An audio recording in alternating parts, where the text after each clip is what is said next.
আমি এলাকায় কাজ করবার সুযোগ পেলে প্রথমত চাঁদাবাজ দুর্নীতিবাজদের বিরুদ্ধে আমার আইনি পদক্ষেপ থাকবে। আবিরা সুলতানা, আমি যশোর ২ থেকে নির্বাচিত হয়েছি।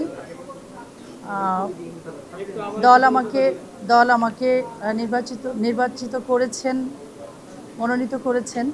আমি ত্রয়োদশ জাতীয় সংসদ নির্বাচনেও আমি নমিনেটেড ছিলাম জাতীয়তাবাদী দল বিএনপি থেকে।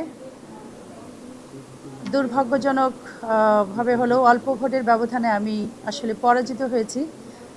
একটি কথা না বললেই নয়, আমাদের মাননীয় প্রধানমন্ত্রী একটি কথা বলেছেন, যিনি হারেননি তিনি আসলে বুঝতে পারবেন না যে জয়ের কী স্বাদ।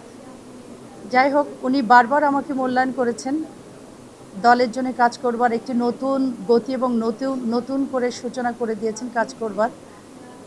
তো আমি দলের কাছে চিরকৃতজ্ঞ। আমি আল্লাহর কাছে লাখো কোটি শুকরিয়া আদায় করি।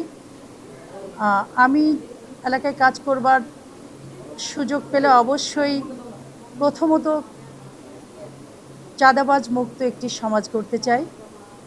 দুর্নীতিবাজদের বিরুদ্ধে আমার আইনি পদক্ষেপ থাকবে এবং সমাজের অবকাঠামো উন্নয়ন সহ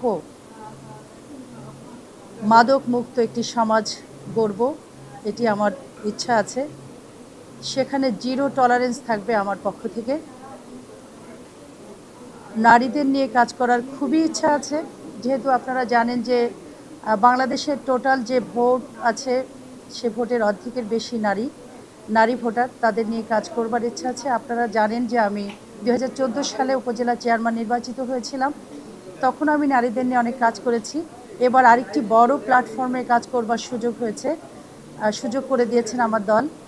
নিশ্চয়ই আমি নারীদের উন্নয়ন সহ অবকাঠামো, রাস্তাঘাট, মসজিদ, মন্দির এবং শিক্ষা, স্বাস্থ্য নিয়ে আমি কাজ করতে চাই। আল্লাহর কাছে আমি শুকরিয়া আদায় করি এবং আল্লাহর জন্য আমাকে সেই তৌফিক দান করেন। সবাইকে সাথে করে নিয়ে আমাদের যে নির্বাচন ইশতেহার ছিল ৩১ দফা, এই ৩১ দফা বাস্তবায়ন করব। ইতিমধ্যে দেখেছেন আমাদের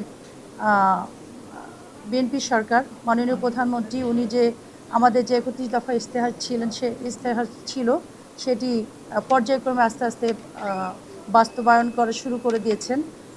নিশ্চয়ই সবকটি ৩১ দফায় বাস্তবায়ন হবে। জনগণ যদি আমাদের সেই সুযোগ দেন তাহলে অবশ্যই সেটি আমরা বাস্তবায়ন করব ইনশাল্লাহ।